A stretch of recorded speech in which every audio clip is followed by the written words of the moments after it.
Hello friends, I am Pratibha Yadvanshi and welcome to our channel Improvement Academy। Friends, geography की class में आज का हम लोगों का टॉपिक है भारत के घाट, तट और पहाड़ियाँ। आज हम लोग भारत के जितने भी घाट हैं और तट हैं, पहाड़ियाँ हैं, कुछ कुछ प्रमुख, उनके बारे में हम लोग आज पढ़ेंगे। ठीक है, तो चलिए आज हम लोग अपनी क्लास स्टार्ट करते हैं। और सबसे पहले हम लोग देख लेते हैं गुजरात। गुजरात में यहाँ पे जो है, गुजरात में पाई जाती है गिर की पहाड़ियाँ। कौन सी पहाड़ी है गुजरात में? गिर की पहाड़ी। और इस गिर की पहाड़ी की खासियत ये है फ्रेंड्स कि यहाँ पे जो है एशियाटिक शेर पाए जाते हैं। ठीक है, यहाँ पे तो सीधे क्वेश्चन ऐसे पूछ लेता है कि एशियाटिक शेर कहाँ पाए जाते हैं। अगर गिर की पहाड़ी भी ऑप्शन में ना रहे और अगर ऑप्शन में गुजरात आता है तो आप लोग इसका आंसर गुजरात दे सकते हैं। ठीक है, तो गुजरात में है गिर की पहाड़ी और वहाँ पे पाए जाते हैं एशियाटिक शेर। अब इसके बाद में, गुजरात के बाद में यहाँ से महाराष्ट्र, गोवा, ठीक है, कर्नाटक, केरल, ये पूरा जो आते हैं, ये स्टेट जो आते हैं, ये पूरा क्या कहलाता है? यहाँ से यहाँ तक का भाग पश्चिमी घाट कहलाता है। अब घाट क्यों? क्योंकि यहाँ से ये समुद्र लगा हुआ है नीचे, आप लोगों को पता है, यहाँ पे पूरा जो है समुद्री भाग है। समुद्री भाग से लगा हुआ जो ये है स्थल है, वो क्या कहलाता है? घाट कहलाता है। ठीक है, तो यहाँ का ये जो है, ये पश्चिम वाला भाग है। भारत का कौन सा भाग है? पश्चिम भाग है, इसलिए क्या कहलाता है? पूरा पश्चिमी घाट कहलाता है। कौन कौन से राज्य आते हैं इसमें? महाराष्ट्र। ठीक है, मैं यहाँ पे लिख देती हूँ, आप लोगों को किसी प्रकार का कन्फ्यूजन ना हो इसलिए। गुजरात के बाद में यहाँ पे जो हो गया, महाराष्ट्र हो गया, फिर गोवा हो गया, फिर कर्नाटक हो गया और फिर केरल। ठीक है, इन 4 स्टेट पे ये इसको क्या कहा जाता है? पश्चिमी घाट कहा जाता है। ठीक है, और पश्चिमी घाट को क्या कहते हैं? सह्याद्री भी कहते हैं। क्या कहते हैं फ्रेंड्स? सह्याद्री भी कहते हैं। अब ये जो सह्याद्री है यानी पश्चिमी घाट है, ठीक है, पश्चिमी घाट कहा जाए या सह्याद्री कहा जाए, एक ही बात है ना। अब ये जो सह्याद्री है, ये 2 भागों में बटा हुआ है, एक उत्तरी सह्याद्री और एक दक्षिणी सह्याद्री। तो किस हिसाब से बटा हुआ है, कहाँ से बटा हुआ है, ये देखते हैं हम। बीच में ये वाला जो है हमारा, ये कौन सा स्टेट है? गोवा है। ठीक है, एक मिनट देख लेते हैं हम लोग। ये जो है बीच में गोवा, ठीक है, छोटी सी जगह में है, बहुत कम स्थान में है। तो गोवा में, गोवा से जो है, गोवा के मध्य से एकदम 16 डिग्री अक्षांश रेखा गुजरती है। ठीक है, हम अक्षांश और देशांतर रेखाएं जो है पिछले वीडियो में पढ़ चुके हैं। तो गोवा से कौन से डिग्री की अक्षांश रेखा गुजरती है? 16 डिग्री। ये जो रेखा दिख रही है आप लोग को, ये ठीक है, ये 16 डिग्री अक्षांश रेखा गुजरती है गोवा से। तो यहाँ से गोवा के मध्य से गुजरती है। अब इसके बाद में गोवा का जो ऊपर वाला भाग हो गया, वो क्या कहलाता है? फिर उत्तरी सह्याद्री कहलाता है। और गोवा के नीचे, मतलब इस 16 डिग्री रेखा को कह लो या गोवा कह लो, ठीक है, इस 16 डिग्री रेखा के ऊपर वाला भाग उत्तरी सह्याद्री कहलाता है और इसके नीचे वाला भाग क्या कहलाता है? दक्षिणी सह्याद्री कहलाता है। अब इसमें इम्पॉर्टेंट चीज़ ये है कि उत्तरी सह्याद्री की जो सर्वोच्च शिखर है वो हमको भी पढ़ना है और दक्षिणी सह्याद्री का भी सर्वोच्च शिखर पढ़ना है। तो पहले हम लोग उत्तरी सह्याद्री का देख लेते हैं। उत्तरी सह्याद्री या उत्तर वाला जो पश्चिमी घाट है, ठीक है, पश्चिमी घाट का उत्तरी भाग कह सकते हैं आप इसको। तो उसका सर्वोच्च शिखर है कलसूबाई। क्या है? कलसूबाई। अब कलसूबाई की जो ऊंचाई है वो कितनी है? 1664 मीटर। ये ऊंचाई को आप बहुत अच्छे से ध्यान में रखिएगा, अच्छे से याद कीजिएगा, ये ऊंचाई पूछी जाती है। ठीक है, तो उत्तरी सह्याद्री का सर्वोच्च शिखर क्या है? कलसूबाई, और इसकी सबसे ज़्यादा अधिक ऊंचाई कितनी है? 1664 मीटर। अब इसी पे सेकंड नंबर पे, उत्तरी सह्याद्री का ही सेकंड नंबर पे, पहला तो कलसूबाई हो गया सर्वोच्च शिखर, और सेकंड नंबर का सर्वोच्च शिखर कौन सा है? महाबलेश्वर। क्या है? महाबलेश्वर। अब महाबलेश्वर की ऊंचाई कितनी है? 1438 मीटर। कितनी है फ्रेंड्स? 1438 मीटर।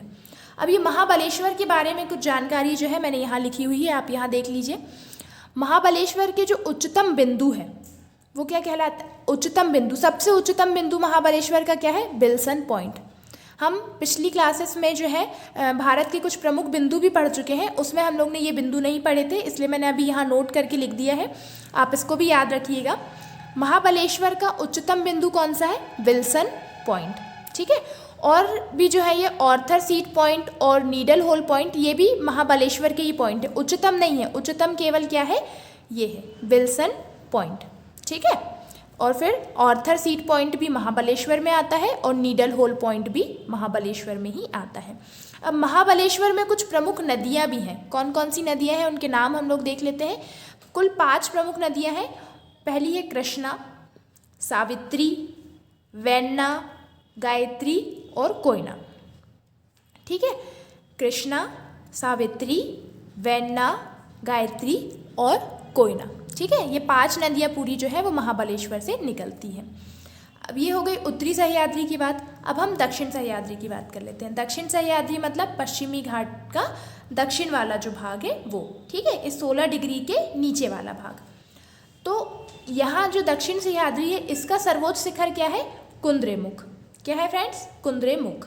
अब कुद्रेमुख की जो ऊंचाई है वो कितनी है? 1892 मीटर। कितनी है फ्रेंड्स? 1892 मीटर। ठीक है फ्रेंड्स, ये हो गया पूरा हमारा पश्चिम घाट। अब और भी जो है घाट और तट वो हम लोग नेक्स्ट उसमें देखते हैं डायग्राम में। ठीक है, नेक्स्ट मैप में अब हम लोग देख लेते हैं यहाँ पे।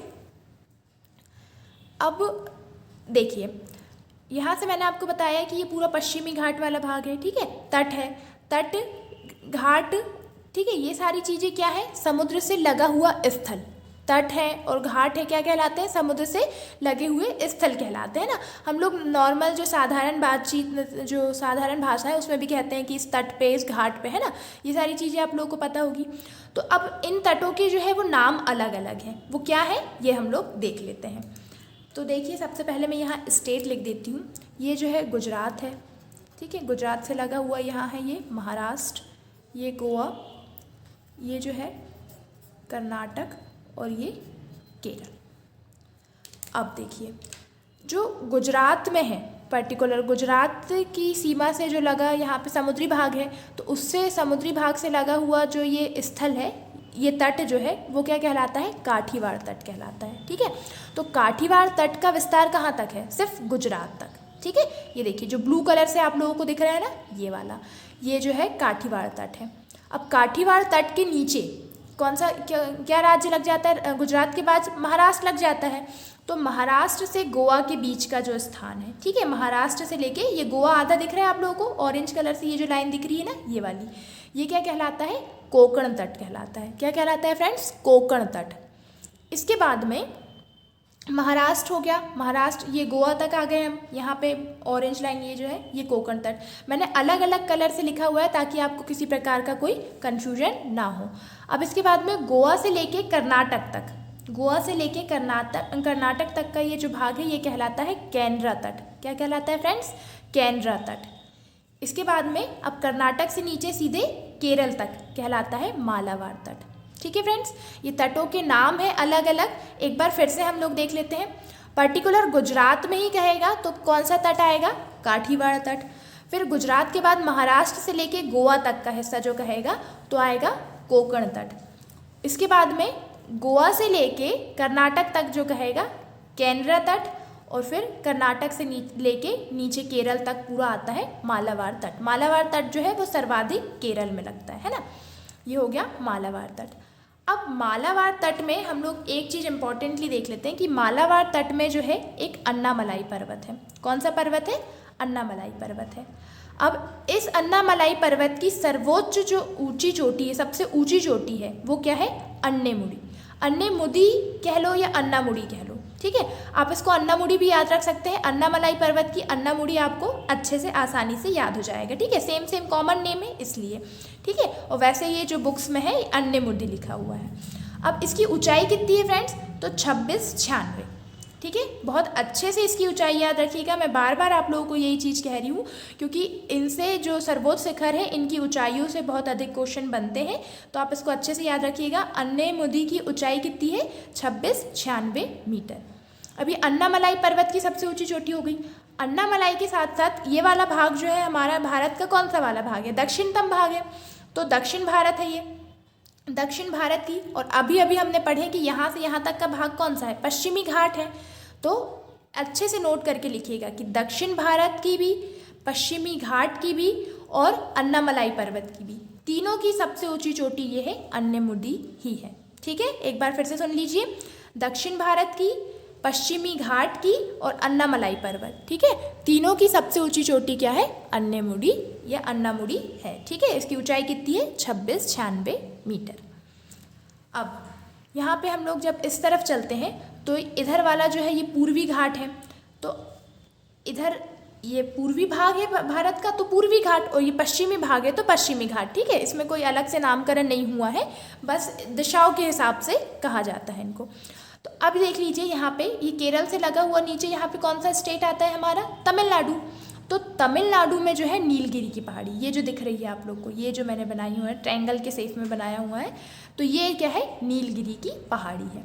तो ये नीलगिरी की पहाड़ी जो है इस तरीके से स्थित है कि ये इधर का पश्चिमी घाट और इधर का पूर्वी घाट दोनों को जोड़ने का काम करती है। यहाँ पे लिखा हुआ है ना, पूर्वी प्लस पश्चिमी घाट, मतलब ये पूर्वी घाट और पश्चिमी घाट को जोड़ने का काम करती है, या उन दोनों के बीच में है, जोड़ना या अलग करना, ठीक है। एक ही चीज़ हो सकती है ये दोनों। इस अगर क्वेश्चन ऐसा पूछे कि दोनों को जोड़ने का काम क्या करती है, दोनों को अलग करने का काम कौन करती है, तो दोनों का आंसर यही आएगा, ठीक है। पूर्वी घाट और पश्चिमी घाट दोनों को जोड़ने का काम कौन करती है? नीलगिरी की पहाड़ी, और ये पर्टिकुलर तमिलनाडु में स्थित है। अब इस नीलगिरी की पहाड़ी की भी जो सबसे ऊंची चोटी है, ठीक है, वो क्या है? डोडा बेट्टा। क्या है? डोडा बेट्टा। अब डोडा बेट्टा की ऊंचाई कितनी है? तो 2637 मीटर। कितनी है फ्रेंड्स? 2637 मीटर। अब इसको अच्छे से देख लीजिए आप, ये है 2637 मीटर। अब देखिए दक्षिण भारत की हमने सबसे ऊंची चोटी अभी अन्नामुडी पढ़ ली है। अब हमारा क्वेश्चन ये है कि दक्षिण भारत की दूसरी सबसे ऊंची चोटी, पहले नंबर पे तो हो गई अन्नामुडी, सेकंड नंबर पे क्या है? डोडा बेट्टा, ठीक है। दक्षिण भारत की सबसे ऊंची चोटी क्या आएगी? तो क्या आएगा? डोडा बेट्टा। अब इसके बाद हम लोग यहाँ ऊपर चलते हैं, तो यहाँ पे जो है आंध्र प्रदेश और उड़ीसा वाला भाग आता है, ठीक है। क्या आता है इधर? यहाँ पे नीचे ये आंध्र प्रदेश और यहाँ पे उड़ीसा वाला हिस्सा आता है ना। तो आंध्र प्रदेश और उड़ीसा के तटीय भाग में जो है, इनके जो तटीय भाग है, मतलब समुद्र से लगा हुआ जो भाग है, यहाँ पे है एक महेंद्रगिरी की पहाड़ी। कौन सी पहाड़ी है फ्रेंड्स? महेंद्रगिरी की पहाड़ी। कहाँ कहाँ? आंध्र प्रदेश और उड़ीसा, ठीक है। ये आंध्र प्रदेश और उड़ीसा वाला भाग है, तो इसके तटीय भाग में आती है महेंद्रगिरी की पहाड़ी। और ये महेंद्रगिरी की जो पहाड़ी है वो पूर्वी घाट की सबसे ऊंची चोटी, ये पूर्व वाला भाग है भारत का। कौन सा भाग है? पूर्व वाला, ठीक है। यहाँ से यहाँ तक ये जो है पूरा पूर्व वाला भाग है। तो पूर्वी घाट की सबसे ऊंची चोटी पूछेगा तो आंसर क्या आएगा? महेंद्रगिरी की पहाड़ी। और महेंद्रगिरी की पहाड़ी है कहाँ? तो आंध्र प्रदेश और ओडिशा के तटीय भागों में स्थित है, ठीक है। अब इसके बाद में हम लोग थोड़ा और ऊपर चलते हैं, तो ये देखते हैं यहाँ पे कि नागालैंड, ये नागालैंड है। यहाँ पे कौन सा स्टेट है? नागालैंड। तो नागालैंड में है नागा पहाड़ी, आपको नाम से याद आ जाएगा, नागालैंड में नागा पहाड़ी, ठीक है। अब इसके बाद में नीचे यहाँ मिजोरम है, तो मिजोरम में है लुसाई की पहाड़ी, ठीक है फ्रेंड्स। क्या है? लुसाई की पहाड़ी। कहाँ है? मिजोरम में। अब यहाँ पे कौन सा स्टेट है? मेघालय। तो मेघालय में दो पहाड़ियाँ हैं, गारो और खासी, ठीक है। गारो खासी कहाँ है? एक साथ बोलिए, आपको आसानी से याद होगा। गारो खासी की पहाड़ी कहाँ है? मेघालय में है, ठीक है। और भी जो है वो हम लोग नेक्स्ट उसमें देखते हैं डायग्राम में। मैंने अलग अलग डायग्राम बनाए हुए हैं क्योंकि इसमें किसी भी प्रकार का कन्फ्यूजन नहीं होनी चाहिए आप लोगों को। अब देखिए इसमें और जो तट हैं और पहाड़ियाँ हैं वो हम लोग देख लेते हैं अच्छे से। अभी हम लोग ने जो है पश्चिमी तट के बारे में पूरा पढ़ चुके हैं।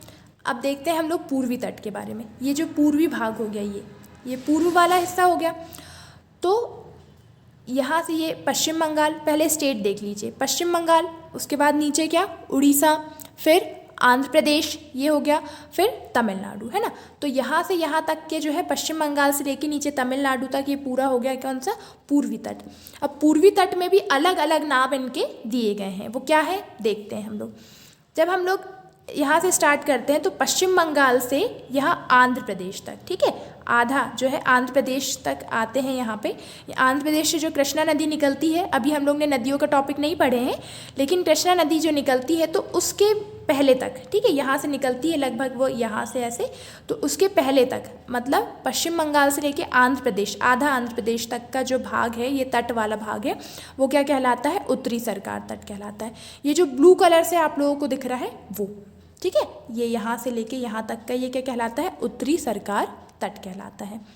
इसके बाद में आंध्र प्रदेश से नीचे लेके तमिलनाडु तक, सीधे आंध्र प्रदेश से तमिलनाडु तक, ये पिंक कलर में जो आप लोगों को दिख रहा है ना, वो क्या कहलाता है? कोरोमंडल तट कहलाता है। क्या कहलाता है फ्रेंड्स? कोरोमंडल तट कहलाता है। ठीक है, इसको एक बार फिर से देख लीजिए, बिल्कुल कंफ्यूज होने की ज़रूरत नहीं है। पश्चिम बंगाल से लेके आंध्र प्रदेश तक का जो तट है, पूर्वी भाग का जो तट है, उसको क्या कहते हैं? उत्तरी सरकार तट कहते हैं। फिर आंध्र प्रदेश से नीचे तमिलनाडु तक का ये जो भाग है, इसको कहते हैं कोरोमंडल तट। ठीक है, अब इसके बाद हम लोग देखते हैं कि पर्टिकुलर ये जो रेड कलर में आप लोगों को दिख रहा है ना, वो वाला पर्टिकुलर सिर्फ पश्चिम बंगाल के तट की बात करेगा तो उसको क्या कहेंगे? बंग तट कहते हैं। कौन सा तट है? सिर्फ पश्चिम बंगाल में ही फैला हुआ है। ठीक है, पश्चिम बंगाल में ही अगर बात करेगा तो उसका आंसर क्या आएगा? बंग तट। ठीक है, पश्चिम बंगाल है ना, तो बंग से याद रख लेना, बंगाल से आप याद रख लीजिएगा बंग। ठीक है, बंग तट कहाँ है? पश्चिम बंगाल में। अब उसके बाद में जब हम आते हैं नीचे, पश्चिम बंगाल से लगा हुआ क्या है? उड़ीसा। तो सिर्फ उड़ीसा में, जितनी जगह में उड़ीसा है, जितना क्षेत्रफल है उसका, तो उस जगह का अगर हम बात करें, ये ग्रीन कलर में जो आप लोग को दिख रहा है, तो वहाँ का तट क्या कहलाता है? कलिंग तट कहलाता है। ठीक है, ये जो ग्रीन कलर में दिख रहा है ना, अंदर साइड बना हुआ है, ये है कलिंग तट। ठीक है फ्रेंड्स, और सिर्फ आंध्र प्रदेश की बात करेगा, ठीक है, ये सिर्फ आंध्र प्रदेश की बात करेगा तो ये कहलाता है गोलकुंडा तट। क्या कहलाता है? गोलकुंडा तट। अब इसके बाद में अभी हम लोग ने पीछे यहाँ पे देखे थे मालाबार तट, अभी पिछले डायग्राम में देखे हम लोग ने, तो मालाबार तट में हम लोग ने पढ़े अन्नामलाई पर्वत है, उसकी सबसे ऊंची चोटी हमने क्या पढ़े? अन्नामुड़ी। अब अन्नामुड़ी ये जो है ना, ये 3 पहाड़ियों का केंद्र बिंदु है। ठीक है, मतलब इसके आजू बाजू जो है, आइट साइड जो है, 3 पहाड़ियों से ये घिरा हुआ है। तो देख लेते हैं कौन कौन सी पहाड़ी है। इसके पूर्व में कौन सी पहाड़ी है? अन्नामलाई की पहाड़ी है। इसके इसके उत्तर में, ठीक है, ये पूर्व नहीं उत्तर वाला भाग है, उसके उत्तर में है अन्नामलाई की पहाड़ी। अन्नामुड़ी के दक्षिण में आती है इलायची या कार्डिमम। ठीक है, इलायची को क्या कहा जाता है? कार्डिमम कहा जाता है। तो उसकी पहाड़ी दक्षिण भाग में, और इसके उत्तर पूर्वी भाग में आती है पालनी की पहाड़ी। ठीक है, अब पालनी की जो पहाड़ी है वो पर्टिकुलर तमिलनाडु में स्थित है, और इसी पालनी की पहाड़ी में एक पर्यटक स्थल है जिसका नाम क्या है? कोडाई कोनाल। ठीक है, ये बहुत प्रसिद्ध पर्यटन स्थल है, इसका नाम है कोडाई कोनाल। तो ये कहाँ है? पालनी की पहाड़ी में है। और तमिलनाडु में एक और पहाड़ी है जिसका नाम है सेवराई की पहाड़ी। आई होप फ्रेंड्स आज का वीडियो आपको अच्छे से समझ में आया होगा। आपको हमारा वीडियो और हमारी क्लास कैसी लगी प्लीज़ हमें कमेंट करके ज़रूर बताइएगा, और अगर आपको हमारी क्लास पसंद आए तो हमारे वीडियो को शेयर कीजिएगा, लाइक कीजिएगा और हमारे चैनल को सब्सक्राइब कीजिएगा। Thank you.